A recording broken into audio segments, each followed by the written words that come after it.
Okay guys, I hope you enjoyed the first tutorial I did for you. So I want to do a second one with you now, and this is to do a scrolling background or a parallaxing background. Now, parallaxing is when we have a background and a foreground, and the background and the foreground move in at separate times, and this creates the illusion of depth. Okay, so in a 2D game, this will create the illusion of depth. Now, I'll just show you a quick video.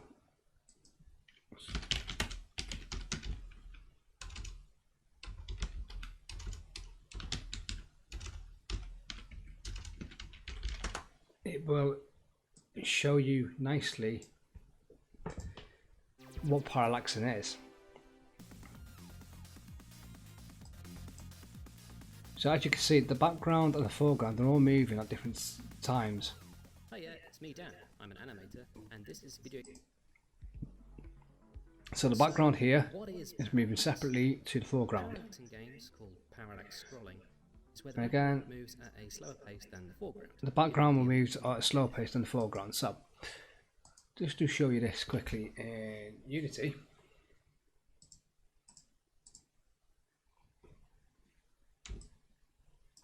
This is our 2D scene, and then we go into our background and we just drag in some background elements. So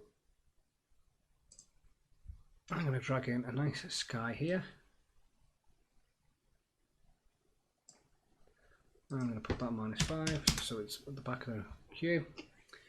Then I grab a middle ground and drag that there. Put that at -4, and then I grab my foreground. I place that there, and I just put that at -3. Okay. So if we look in our 3D view, everything's lined up properly. So if I drag this background back, the middle ground there, and then the foreground just over here, so it's behind everything. These are game objects, so our game objects sit in front. We have a background, a middle ground, and then a foreground. So this background will be going this way, this will be going this way, and the foreground will be going this way. And they move at different speeds and different times. So we're going to do that within some code in a minute. So first thing we want to do is we want to make a new game object, call it game manager. So create an empty game object, F2 to rename, call it game manager. Go to our script folder, create a new script, call it Parallaxing, P-A-R-A-L-L-A-X, Parallaxing. And just double click it to open it up in Visual Studio.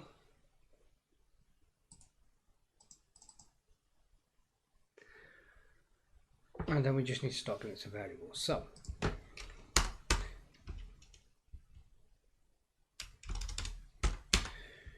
create a new variable which is a public transform. So public transform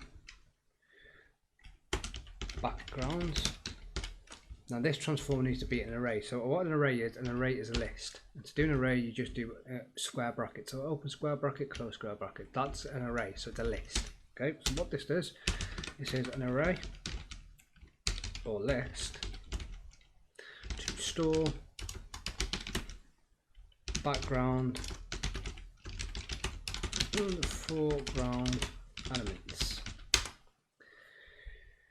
Make a private float, and again this is an array, and we'll call this background scales, and this is proportions of a camera's movement to move the background by. Make a public float, call this smooth, and give it a value of 1f. Semicolon to end it, and what this is how smooth the background scrolling will be.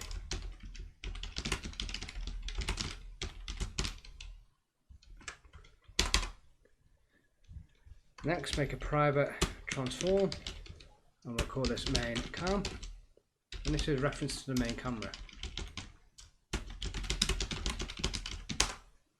Make another private variable called a private vector3. So we're working with 3D now, so X, Y, and Z, and we'll call this previous or previous cam pos, previous camera position, and this stores position of the camera in the previous frame. Make a new function, call it void awake. So this happens before the start function, so this happens when the application loads. We say main cam is equal to camera dot main dot transform.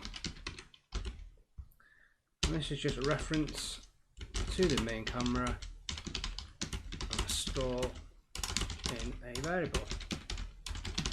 So all this does is takes the main camera, so this camera here, and it stores it in its own variable called main cam. Okay, in that start function, we would say previous cam position is equal to main camera dot position. What this is assigns the previous camera position to the position of the camera. Now our next lot of code will be assigning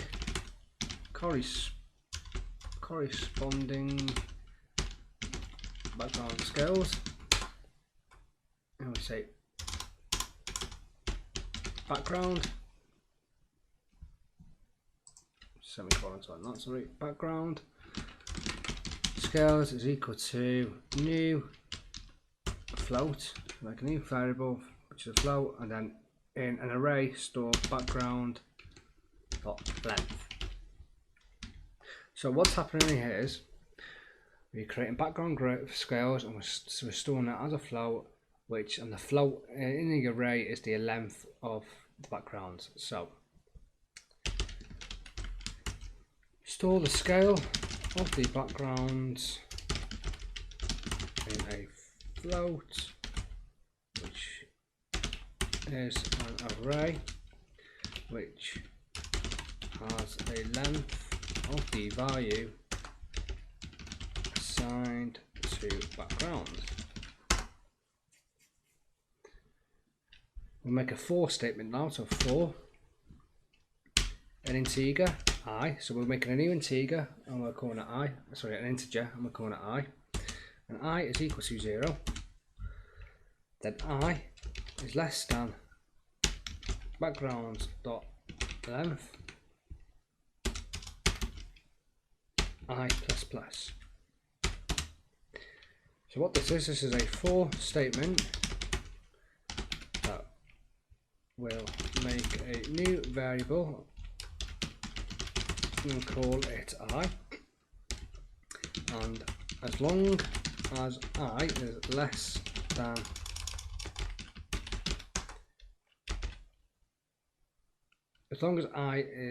than backgrounds.length,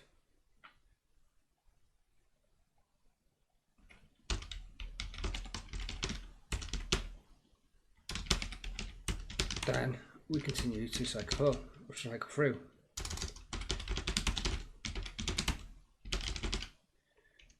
The array, and we'll add +1 to the value of I. So what happens is that it will keep checking to see I is less than the background's length. So if I is less than whatever value is in backgrounds, and as it keeps going, it will add +1 to I until it does become more than, okay? And then we need to open curly brackets, and we will say inside here, backgrounds scales I equals backgrounds I dot position z dot z times -1, and this just assign background position to corresponding background scale, and that's all you call for in the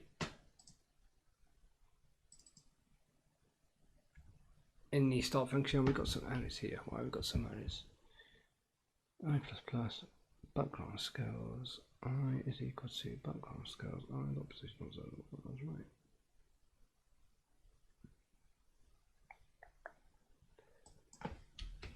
We need to get rid of this semicolon. So, for the for statement, you don't need a semicolon at the end. You open your curly bracket because it's like it's an if statement. Okay. And then in the update function, we will say for. So we make another for statement.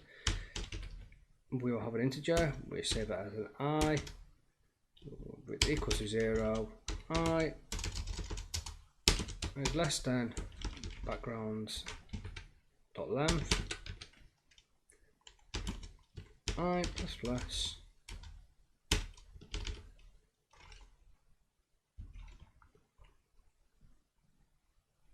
And it's just the same as here, so we make a new variable called I, keep looping if the value of I is less than the array value of backgrounds, add 1 to I each time, open close curly bracket, and say. So this next lot of code will be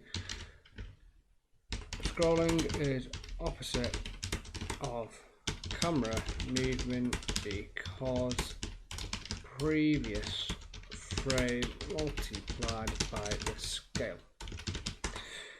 And all we do is a new variable called float scroll. We make a new variable called float scroll, and it's equal to, in brackets, previous camera position dot x minus main cam dot position dot x times background scales I,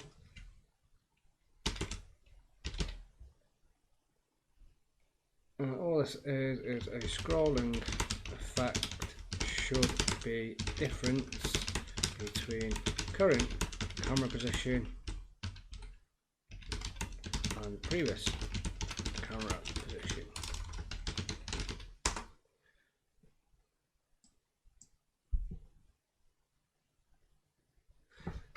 Then our next line of code will be set target X position, which is current position plus scroll. So float background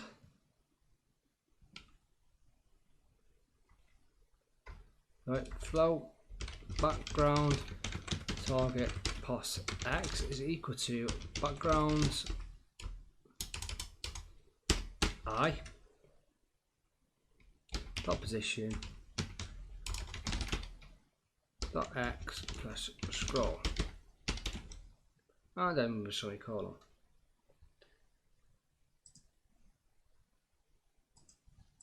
That's backgrounds. Okay, make sure we spell it properly, otherwise we will get an error. And all this does is stores position of background plus the scroll.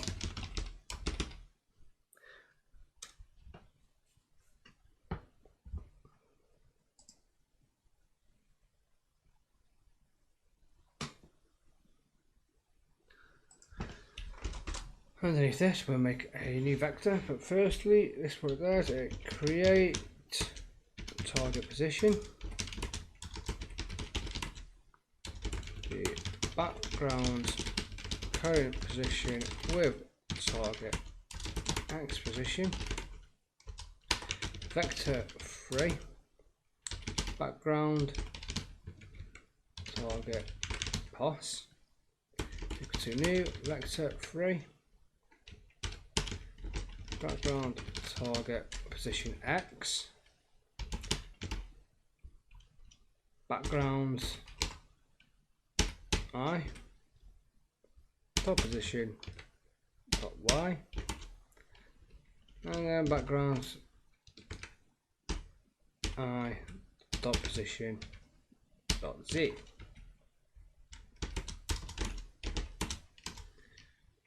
And it's apply target X position and apply to X axis, and then Y and Z just stay the same. And then this next line of code, fade between the current position and target position using loop. And we say backgrounds I dot position equals vector 3 dot loop backgrounds I dot position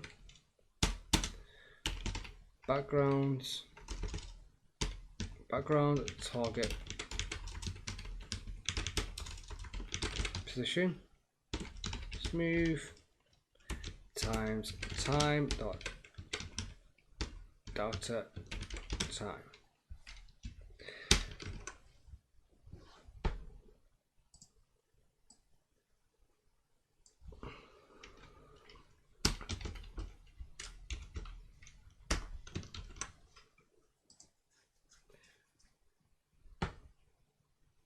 So we're just making a new vector 3, which is the position of the background's I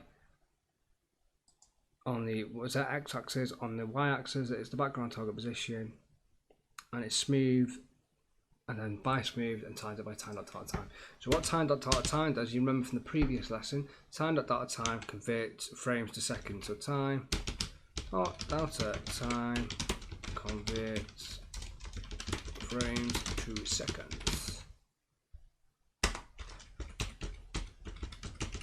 That's the end of that for statement.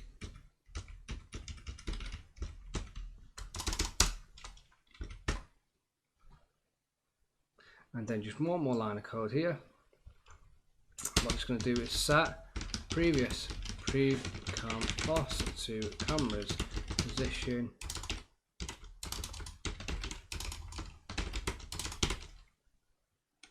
at the end of frame. We say prev cam pos equal to main camera or main cam dot position. Set prev cam pos to the position of the main camera and that. So that's our first script. As you see, there's no errors, so all we do is we go onto here and it should be dragged on to our game manager, put the game manager at the top and drag your parallaxing script over, and there you go. So I know I have 3 background elements. So I drag my main camera and I just drag the background elements on. So what I need to make in the size, I change size to 3, press enter, and then I can drag my elements over. So I just say sky, midground, foreground, and it doesn't matter what order you drag these in. Okay, Control S to save, hit play.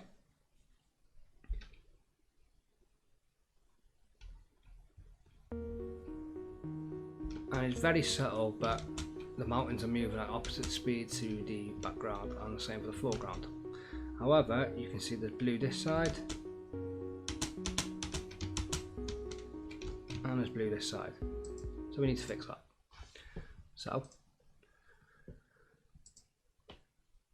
in order for us to fix this, we need to create a new script,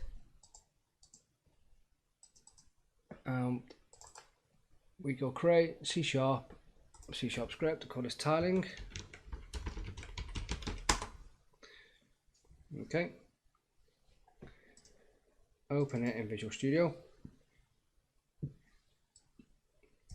Get rid of start and update function, could create our own in a second. And we want to make some variables. So first variable is public integer. We call it offset at, and it's equal to 2. And this stores x offset, and it's so we don't get any errors. Then we make a public boolean. So public bool has a right buddy. So if there's an image to the right, we set it to false, and checks if we already have a buddy to the right. If not, we'll then just get instantiate, so we can create one to the right. And then we make another one, this one's to the left, so public boolean or bool has a left buddy, and we ought to set that to false too. That's just the same as this, but we change it to left.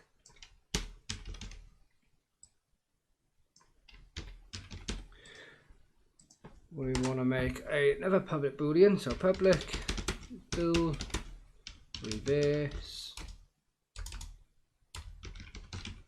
scale, and we also set that to false, and that is used if the object is not tileable. So if the object's not tileable, so basically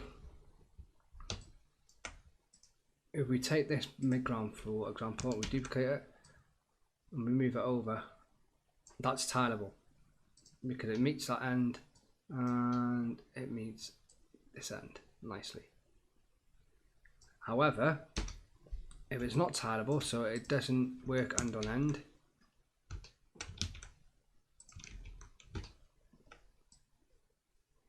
so like this for example, you see how it's not matching.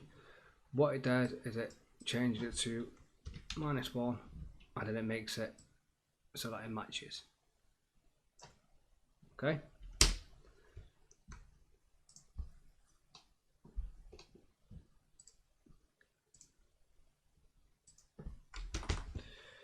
And then we make a private variable called private float sprite width for 0 float, and then this is the width of texture or the texture, and then we make a new private variable called private camera, so it's a reference to the camera, and we call it main cam, and it's simply a reference to main camera. And then we make another final variable called private transform, I'm going to call it my trans, and this stores the transform. Make a function, put it void awake, and main cam is equal to camera main, and it simply stores the main camera in a variable. So it takes our main camera, and then it takes this main camera and just stores it inside the variable like we did in our last script. And then my trans is equal to transform. It stores transform of the object as a variable, my trans. So it takes the transform of the object and just stores it inside its own variable so we can make reference to it. Okay. Make a new function, start function this time, and we say sprite renderer, to reference in the sprite renderer. We're going to call this s renderer, and this is equal to get component of type sprite renderer, open close parentheses, a semicolon to end, and we say this assigns object sprite renderer and assigns to variable, and just so we can reference the sprite renderer. We then say sprite width is equal to sRenderer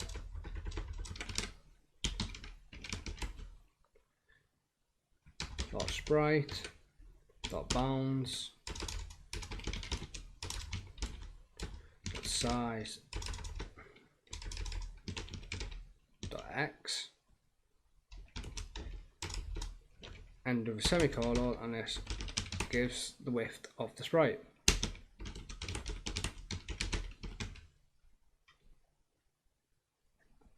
We make a new update function, so void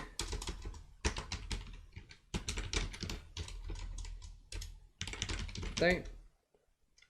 And inside this update function, we're going to be writing quite a bit of code now. So if has a left body, so we'll start with the left body first, equals false. So if it equals, remember, because if we're checking something, we need equals twice. If we are setting something, we put equals once. So equals once is to set, equals twice is to check. Or now this sign here is the or sign. Okay, so you look at your keyboard and it's shift backspace twice. Shift backspace twice will give you the or sign. So it's just two lines, two vertical lines. So backspace, but change it to that. Okay, so or has a right body is equal to false. So what we're doing, we'll check if we don't have a left body or a right body. If false, then we need to make some. And that's what we're going to do here. So float, cam, horizontal, extend is equal to main cam dot orthographical size. Okay, we're going to have an orthographical camera times screen dot width divided by screen dot height, and this calculates camera's extend, so half the width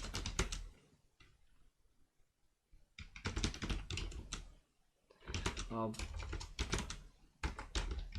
what the camera can see in world coordinates.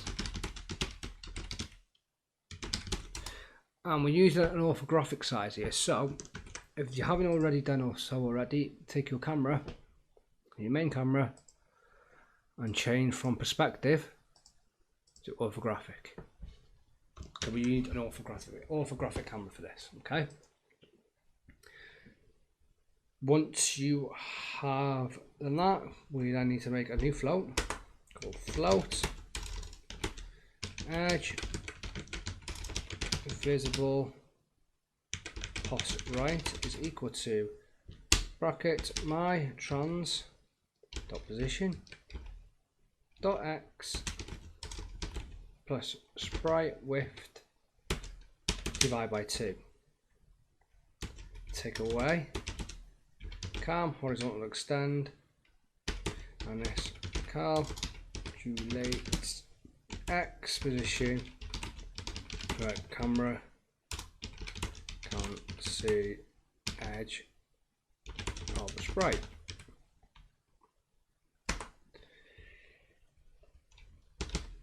Own position plus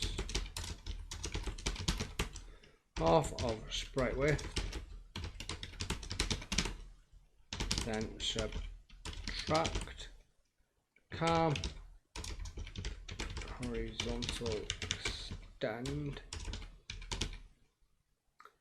to figure position where intersecting.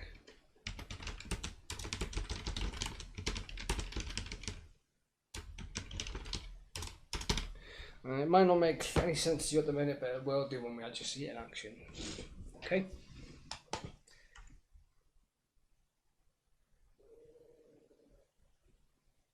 So then we make a new variable called flow edge visible pos left. So it's the opposite now. And this is equal to my trans opposition dot x take away sprite width time it was divided by 2, and this time plus count horizontal extend. And it's just, we'd always done is we're taking this code here and just invert it. Okay, so inverting calculations above.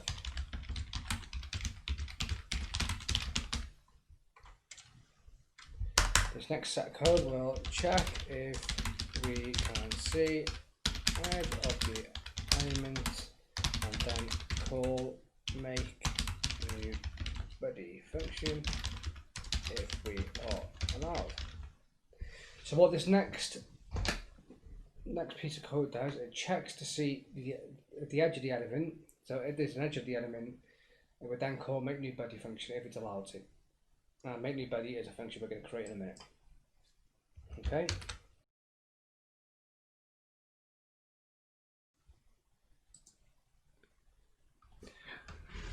Make a new if statement saying if main cam dot transform dot position dot x is more than or equal to edge visible position right. So we'll work with the right one first. Minus offset x and has a right body is equal to false. So remember, equal twice as we're checking. We say if the main camera's transform on the x is more than or equal to the right edge minus the offset x and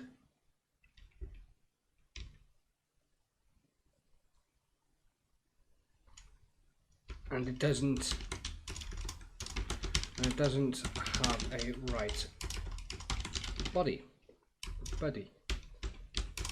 If that's the case, then we simply execute the following command. We set has a right body to true. So we'll set right body to true. And then we will make a new function in a minute, which will then be declared in here. So a new function which are going to be make new body open close brackets semicolon. This hasn't been made yet. We're going to make this new function in a second. So this is a new body on the right. So otherwise else if, and it's just reverse main cam dot transform dot position dot x is this, if it's this time less than the edge visible position to the left plus offset x and has a left body is equal to false. Same statement, but this time has a left body is equal to true.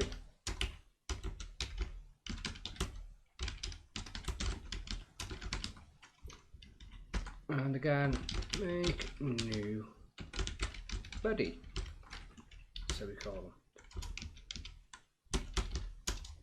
And it says new body to the left. So we now need to make this variable, this function, sorry. And this function is called make new body. So void make new body, and this time in our declaration we're going to say integer. sorry, integer, right or left. Let's create a new body on the required side. And it's going to store it as an integer, so we can access this integer.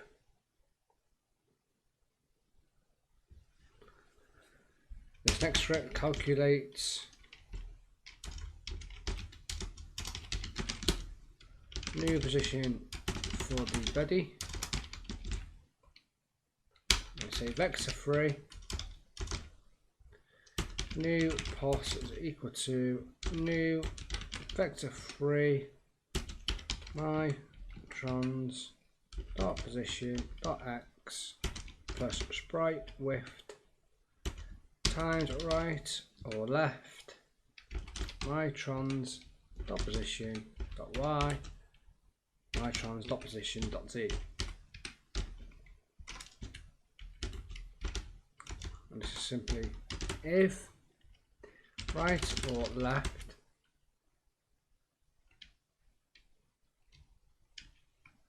equal to minus 1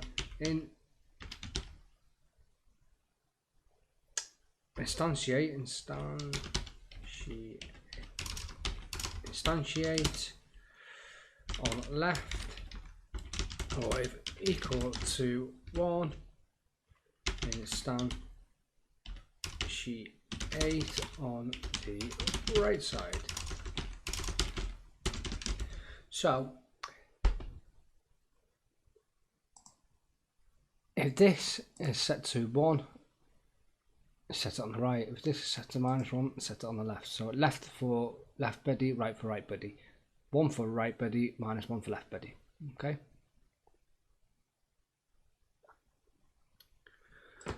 And then we just write a new variable transform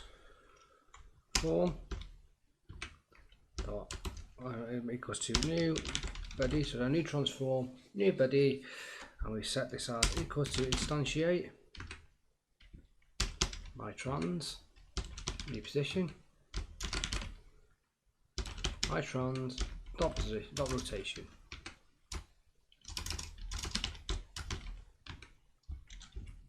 As transform. So we set it as an actual transform, and this creates a clone of my trans and stores in a variable. If not tileable, so if what we are playing with is not tileable, reverse exercise of object to get rid of ugly mess. So just it's to stop it from making a mess. So we just do a new if statement if reverse scale is equals to true. So if the reverse scale is set to true, then new body dot local scale is equal to new vector3 new body dot local scale dot x times -1 new body dot local scale dot y new body dot local scale dot z. And let's invert the scale of tiles so it is seamless.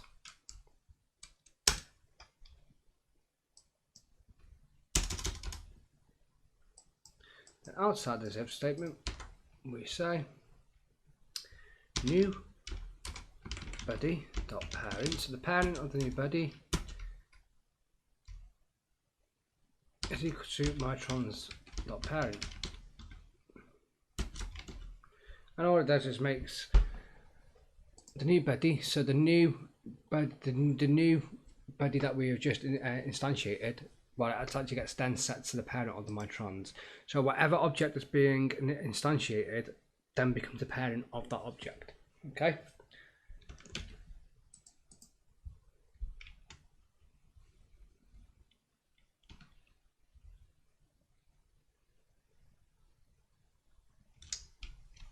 and then we say if, so a new if statement, if right or left is more than 0, so if right or left is more than 1, then new body dot get component tiling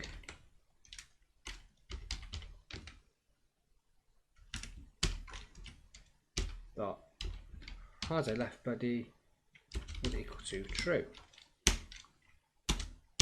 We have left body, so set to true. Else new body get component tiling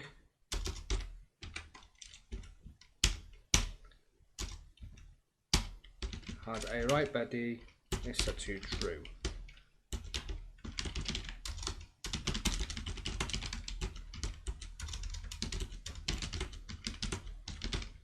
And we just set that to true. And that's the end of that script. So we'll test this in a second. We've just got an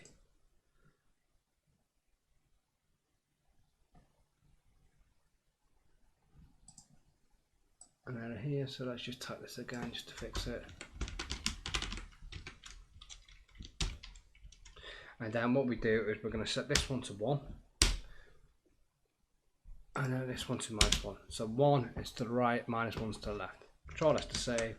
Let's head back into Unity and give it all a test.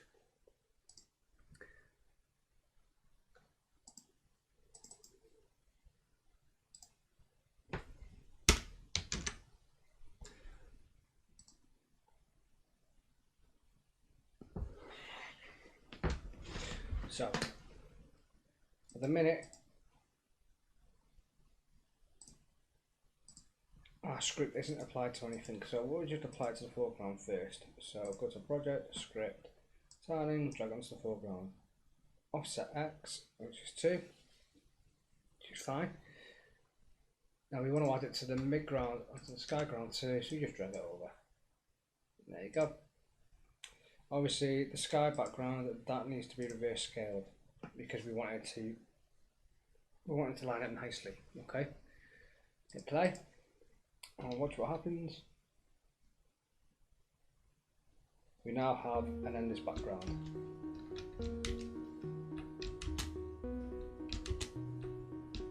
And all that's happening is, you can see on the side here, it's just generating copies.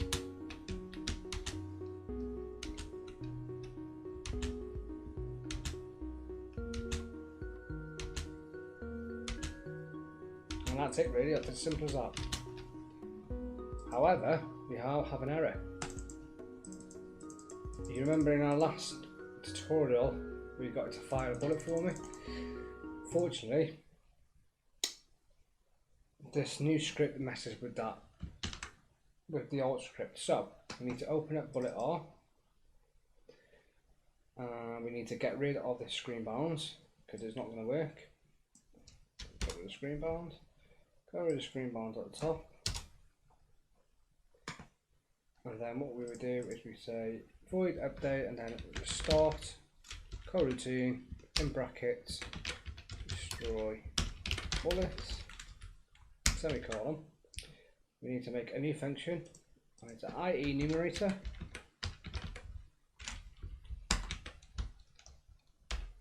And it's called destroy bullet.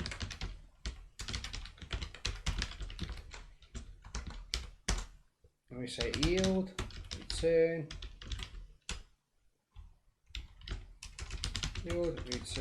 new wait 4 seconds 0.5 f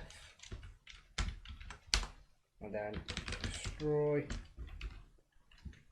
this object. So what's happening is instead of us destroying the bullet when it leaves the screen, it's not going to work. So instead, what we actually have to do is wait for a couple of seconds, then destroy the bullet. So all it's doing is waiting half a second and then it destroys the bullet. We can put this in a value ourselves, so it's public, so we can actually change it within the inspector. And I think we'll do that. So we just say public, get rid of this private vector and just change it to public. What should we call it? Time to wait. And this card needs to be a float, so public float, time to wait. And then we'll just place it in here instead, so time to wait. And we can actually then set this in the inspector, but for now, time to wait, it should be to set an initial value as 0.5. And then we need to repeat the same again for bullet R, so get rid of the screen bounds, we don't need it anymore. Get rid of the screen bounds here, we don't need that anymore. Get rid of this, not needed. Make a new public float. Time to wait.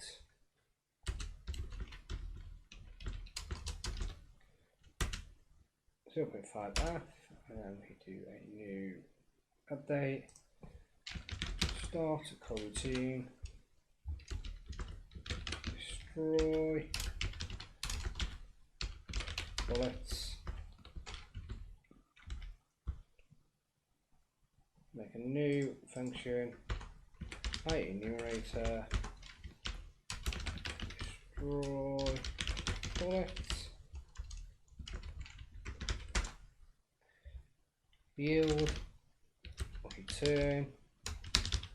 New. Wait for seconds. Time to wait. Semicolon. And then we say destroy this.game object.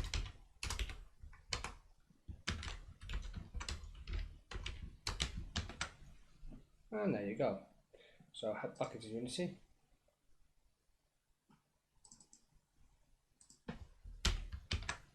So any areas, head back into Unity with your projects folder. Find your prefabs with the bullets, so prefab, bullet R, and then time to wait is now set in here, and time to wait is now set in here. Now if we drag these side by side, hit play,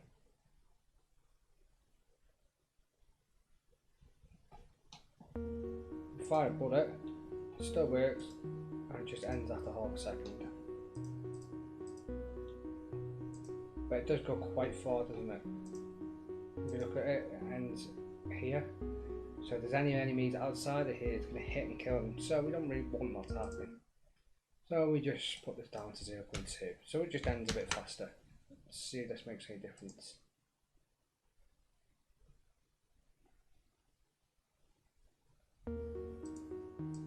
And it's destroying it a lot sooner.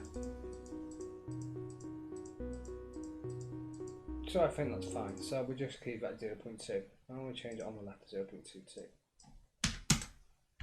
Control is to save, and that's it really. We've made some parallax scrolling, so if I just play it now, so you can actually see the scrolling in action. When you can see what's actually happening here. So as I move, you see when it gets towards the end. So as this camera window here gets towards the end of a sprite,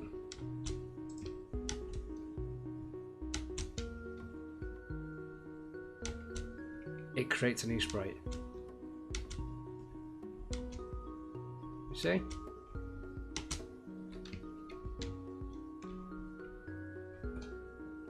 And it's going to do it again on this side. And it's just made a new sprite. So when this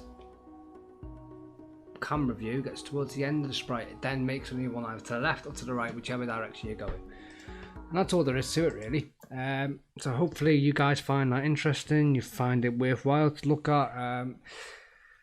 You might want to implement it into your game, that's fine. If you do implement it into your game, change the script up so it's in your own writing, in your own language. Well, not your own language, in your own words.